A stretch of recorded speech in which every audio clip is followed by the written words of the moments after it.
अस्सलाम वालेकुम स्टूडेंट्स, मैं हूं इज़्ज़ा बतूल। आज की वीडियो में मैं आपको बताऊंगी कि आप लोगों ने बोर्ड के पेपर में टाइम को किस तरह मैनेज करना है, अपनी राइटिंग स्पीड को किस तरह फास्ट करना है और किन रीज़न की वजह से हमारा टाइम नहीं मैनेज हो पाता। ऐसी कौन सी वजूहात है जिसको हम ठीक कर सकते हैं।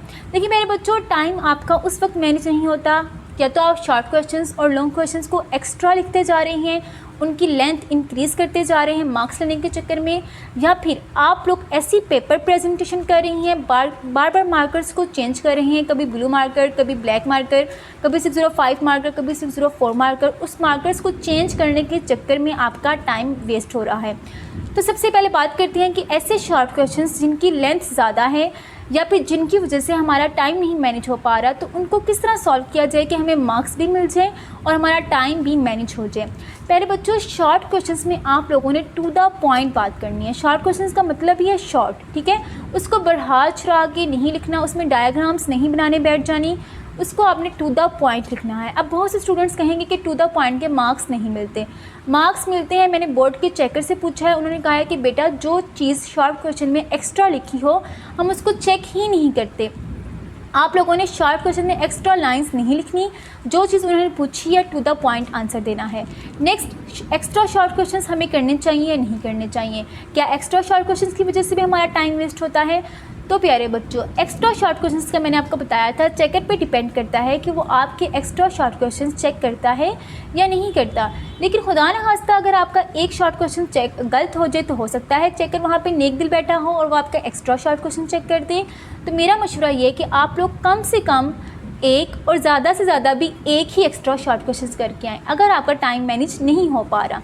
लेकिन अगर आपको लगता है कि आप लोग प्रॉपर टाइम मैनेज कर पाएंगे तो आप मैक्सिमम 2 शॉर्ट क्वेश्चंस एक्स्ट्रा कर लें, इससे ज़्यादा एक्स्ट्रा शॉर्ट क्वेश्चंस की तरफ ना जाएं। अब बात करते हैं क्या हमें लॉन्ग क्वेश्चंस भी एक्स्ट्रा करने चाहिए। तो मैंने कभी भी अपने पेपर्स में लॉन्ग क्वेश्चन एक्स्ट्रा नहीं किए। इससे एक तो टाइम भी बहुत ज़्यादा वेस्ट होता है, दूसरा आपके पेपर्स के पेजेस भी कम पड़ सकते हैं। आप लोग जो लॉन्ग क्वेश्चन अटेम्प्ट कर रहे हैं वही आपके ठीक होने चाहिए। देखें, अगर हम लॉन्ग क्वेश्चंस को एक्स्ट्रा करने बैठ जाएं तो लॉन्ग क्वेश्चंस के 2 पार्ट्स होते हैं, पार्ट ए और पार्ट बी, यानी कि हमें 2 लॉन्ग क्वेश्चन, एक तरह से 2 लॉन्ग क्वेश्चन अटेम्प्ट करने पड़ेंगे। तो इससे बेहतर है कि जो लॉन्ग क्वेश्चन हम लोग कर रही हैं वही हमारे ठीक हों, उसी को हमने सही तरह अटेम्प्ट किया हो। अब लॉन्ग क्वेश्चन में आप लोगों ने किस तरह टाइम को मैनेज करना है, आप लोगों ने इसमें proper headings, proper points, proper keywords बनाने हैं। इस बात का आपने ध्यान रखना है कि जो पॉइंट्स आप लोग बना रही हैं, जिस चीज़ को आप लोग हाईलाइट कर रही हैं वो आपकी बिल्कुल ठीक होनी चाहिए। अगर उसमें थोड़ी सी मिस्टेक है तो आप उसको हाईलाइट ना करें, अदरवाइज़ आप उसको लिखें ही ना। अगर आप लोग ऐसे करेंगे तो चेकर को मेन आपकी मिस्टेक जब नज़र आएगी तो इससे नेगेटिव इंप्रेशन पड़ेगा चेकर पे और आप लोगों के मार्क्स कम हो सकते हैं। नेक्स्ट बात करते हैं कि ऐसे स्टूडेंट्स जिनका टाइम पेपर प्रेजेंटेशन की वजह से मैनेज नहीं हो पा रहा, ऐसे स्टूडेंट्स क्या करें जो प्रेजेंटेशन की वजह से अपने टाइम को नहीं मैनेज कर पा रहे।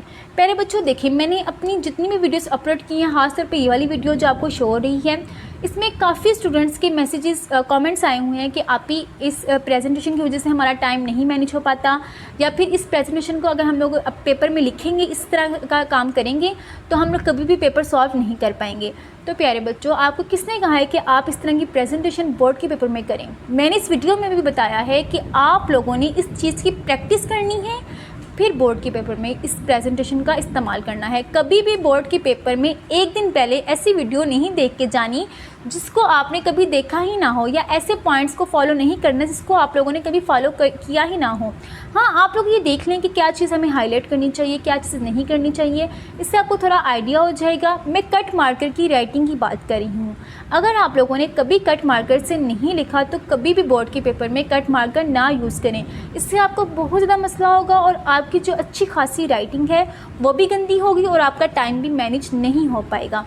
तो पेपर प्रेजेंटेशन की आप कम से कम 1 हफ़्ता पहले और ज़्यादा से ज़्यादा 1 महीने पहले प्रैक्टिस स्टार्ट कर दें तो इंशाल्लाह आप लोग अच्छी पेपर प्रेजेंटेशन भी कर सकती हैं और टाइम को भी अच्छा खासा मैनेज कर सकते हैं। अब आप लोग कहेंगे कि आप पेपर प्रेजेंटेशन पे इतना फोकस क्यों कर रही हैं, इतना ज़ोर क्यों दे रही हैं, हम लोग बस पेपर को नीट एंड क्लीन लिखाएं तो ये भी हमारे लिए काफ़ी है। देखिए प्यारे बच्चों, पेपर प्रेजेंटेशन का मतलब यही है कि आपने पेपर को साफ़ सुथरा और नीट एंड क्लीन यानी कि खूबसूरती से लिखा हो।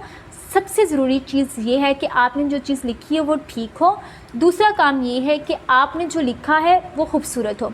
मैं आपको इस तरह इसकी एग्जांपल देती हूँ। अगर आपके पास दस्तरखान में खाना पड़ा हुआ है और वो खाना बहुत सलीके से और बहुत अच्छे बर्तनों में पेश किया गया है तो आप उसको ज़रूर खाना पसंद करेंगे और वो आपको लजीज़ लगेगा।